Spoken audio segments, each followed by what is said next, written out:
Bonjour à toutes, bonjour à tous, je suis ravie de vous retrouver sur 8 Mont Blanc pour le tout premier épisode de la chronique Derrière les murs. À travers cette série d'émissions, nous allons pousser les portes d'habitations remarquables, que ce soit de par leur architecture, leur style ou encore leur histoire. Et celle qui se trouve juste à côté de moi est une maison bulle, une maison réalisée par Claude Costi. Nous allons à sa rencontre, suivez-moi.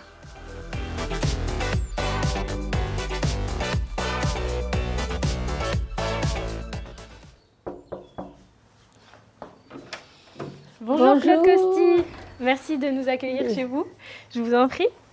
Vous êtes donc la propriétaire de ces lieux, mais également l'architecte, mais également celle qui l'a construite. Est-ce que vous pouvez me parler un peu de ce style de maison bulle? Quelles sont les caractéristiques?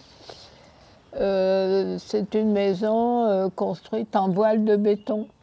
Ça veut dire qu'il y a des fers à béton qui donnent la forme ovoïde, du grillage et du béton projeté. Normalement avec un pistolet, projeter le béton. Mais là, on n'avait pas de pistolet, donc on a tout projeté à la main. Ça prend du temps? Oui, ça prend du temps, mais on avait 3 maçons qui nous aidaient. D'où vous est venue cette envie justement de rondeur, cette idée de rondeur? À l'époque, ça ne se faisait pas. Vous avez été l'une avec votre ancien mari, des premières à apporter ce style ici en France? Oui, en France, il y en a eu d'autres, mais juste après nous. Mais nous étions les premiers, effectivement. Et cette idée, elle vient d'où? L'idée vient peut-être d'une forme qui était très économique par rapport à une maison classique où vous avez des murs, un toit en charpente, donc vous avez plusieurs matériaux, des quantités de matériaux différents, tandis que nous, on avait du béton et du fer, simplement. Alors, et à l'époque, vous me disiez, c'était en 1968, oui. C'était pas gagné d'avoir des matériaux. Oui, sauf celui-là, qui était vraiment local, quoi. On en trouvait partout. Comment se répartit cette maison? Combien il y a de pièces? C'est une maison que vous avez vous-même habitée pendant de nombreuses années. Oui, oui, oui. C'est une maison qui fait 100 mètres carrés. C'est pas immense. Mais en plus, il y a des dépendances, mais la maison elle-même, où il y a un séjour, une cuisine, un séjour, un coin à manger, 4 chambres à coucher, salle de bain.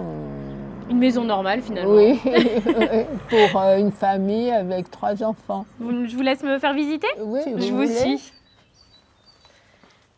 Alors donc on entre directement avec vue sur la cuisine. Vous pouvez m'expliquer un peu peut-être? Il y a 2 entrées. L'entrée du jardin, par le jardin qui va vers la cuisine, et puis il y a une autre entrée sur la rue qui va vers le séjour. Vous me faites visiter la cuisine? Oui, si vous voulez. Merci. Elle a tout ce qu'il faut. On a des niches pour le frigo, pour ranger la vaisselle, une autre niche pour le four. Vous me disiez justement à l'instant que vous aviez 3 enfants à 5 dans cette cuisine. Qu'est-ce que ça donne? Ils viennent pas tous en même temps. Mais mon mari et moi, on avait du mal à 2 dans cette partie. J'imagine. Et là, on a juste ici un trou. Est-ce que vous pouvez m'expliquer? C'est la ventilation. C'est normal dans une... Donc, vous avez même fait les ventilations vous-même? Ah oui, oui. Vous avez le coin à manger depuis le bar. Ici, on avait une grande table qu'on avait récupérée, c'était pas une table en béton, récupérée d'un café du village.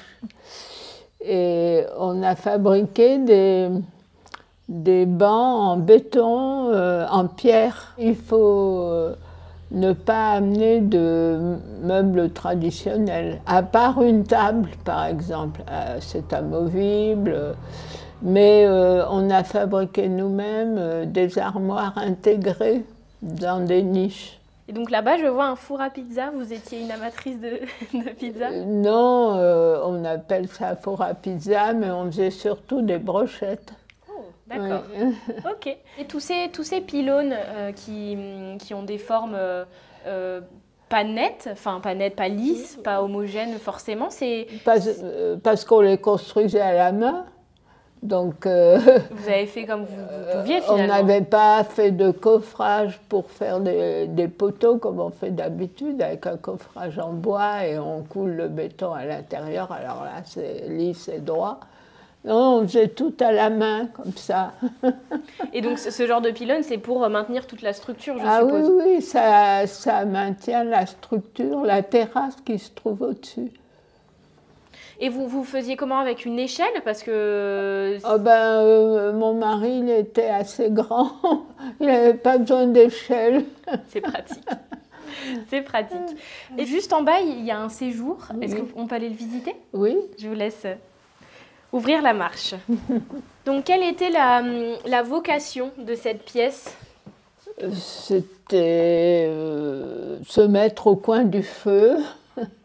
Passer une soirée agréable au coin du feu. Et là, les murs que vous voyez en pierre sont les murs de l'ancienne ruine. À l'origine, vous aviez ces murs en pierre, comme c'était une maison traditionnelle, bien rectangulaire. Et par exemple, ce mur, c'est le mur de la maison. Hein. Et donc, qu'est-ce que ça fait au quotidien de vivre dans des reliefs plus ronds? On a dû vous poser la question des centaines de fois, mais ça doit ouvrir un peu, ça doit donner de l'air finalement. On dort bien dans ces maisons, dans ces chambres. C'est des reliefs qui s'apparentent un peu à des rêves, c'est très rond, c'est très nuageux, on va dire. Donc ça doit permettre un sommeil. C'est très sécurisant. C'est ce que je voulais dire et ça permet un bon sommeil. Et donc maintenant, vous habitez à l'année, vous venez de temps en temps ici, mais à l'année à Paris, dans une habitation plus traditionnelle, on va dire, plus rectangulaire. Vous m'expliquez que vous aviez intégré des éléments ronds parce que ça vous manquait peut-être? Oui. Donc la baignoire est ronde et la table de salle à manger est ronde aussi. Et après autant d'années à habiter dans une maison faite de courbes, est-ce que vous avez eu besoin d'un petit moment d'adaptation pour accepter ces angles? Non, je m'adapte, non, j'ai pas eu ça. Ça vous a pas plus marqué que ça? Non, pas du tout. D'accord. Justement, vous me parliez de votre baignoire. Est-ce qu'on peut aller voir votre salle de bain actuellement? Oui, si vous voulez. Je vous suis. Alors Claude, on se trouve ici dans votre salle de bain avec une pièce maîtresse. La baignoire ronde. Est-ce que vous pouvez m'expliquer un peu comment elle a été confectionnée? C'est un moule à la base. Oui, c'est un moule en plâtre. Et sur ce moule en plâtre, on a posé une résine armée d'un tissu de verre. D'accord. Ça n'a pas été compliqué du coup à installer? Non, parce qu'on avait calculé que verticalement, elle passait par la porte. Tout a été prévu alors. Oui. Et donc un bain dans cette baignoire, ça doit être hyper reposant. C'était très agréable, on pouvait se baigner à plusieurs. Même la tuyauterie a été pensée à l'origine, elle passe dans les fondations. Toutes les tuyauteries sont prévues avant. Sur le ferraillage, c'est-à-dire avant qu'on ait coulé le béton, sur les formes en ferraille, il y avait tous les tuyaux, toute la tuyauterie faite par un plombier. Très bien. Et en tout cas, une salle de bain qui avait l'air très, très agréable et très reposante. Oui, oui.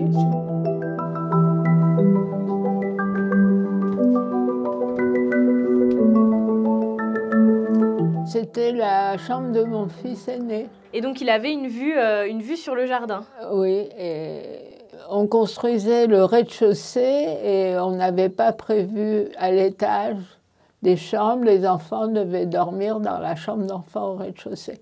Et lui a dit « Non, non, moi je ne veux pas dormir avec les filles, je veux être indépendant. » Alors on lui a dit « Construis une bulle toi-même à l'étage. » Et il l'a construit lui-même avec l'aide d'un maçon.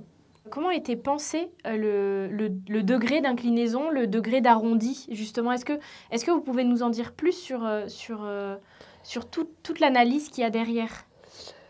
Au point de vue technique, il fallait qu'on ait au niveau des fenêtres, qu'on puisse aller jusqu'au bord des murs et au niveau des fenêtres, on pouvait s'avancer jusqu'au bord.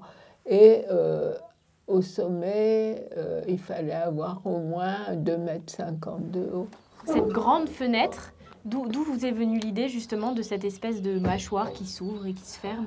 Ça, c'est au moment de la construction, on s'est dit, cette grande baie, on la construisait déjà sur d'autres bulles, mais c'était fixe, il n'y avait pas d'ouverture, on avait un vitrage fixe. Et là,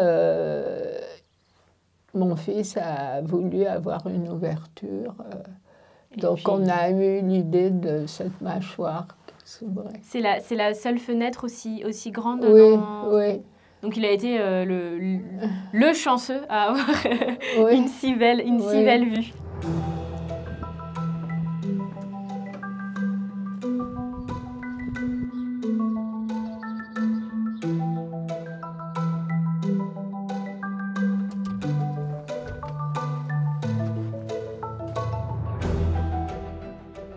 Ici, on se trouve au cœur de l'ancien presbytère. Oui. Il me semble que vous avez gardé les murs, enfin beaucoup de murs en tout cas. Est-ce que vous pouvez m'expliquer ce que vous en avez fait? On en a fait. Il n'y avait plus de toiture. Donc on a mis une tente en résine pour fermer ce local. Et ça donne beaucoup de lumière, énormément. Et j'ai eu l'idée d'en faire un atelier de poterie parce que je faisais de la poterie en même temps que l'architecture. C'est ici qu'on va se dire au revoir, Claude. Oui. Merci en tout cas de votre accueil. Merci beaucoup d'avoir accepté qu'on vienne filmer chez vous ce matin. Et puis je vous souhaite une excellente journée. Merci. C'est la fin de cet épisode de Derrière les murs, un épisode consacré à la maison Bulle de Mainzier, construite par Claude Costi. J'espère que cette visite vous donnera envie de découvrir d'autres habitations comme celle-ci dans le territoire. Et je vous dis à très bientôt pour une nouvelle visite.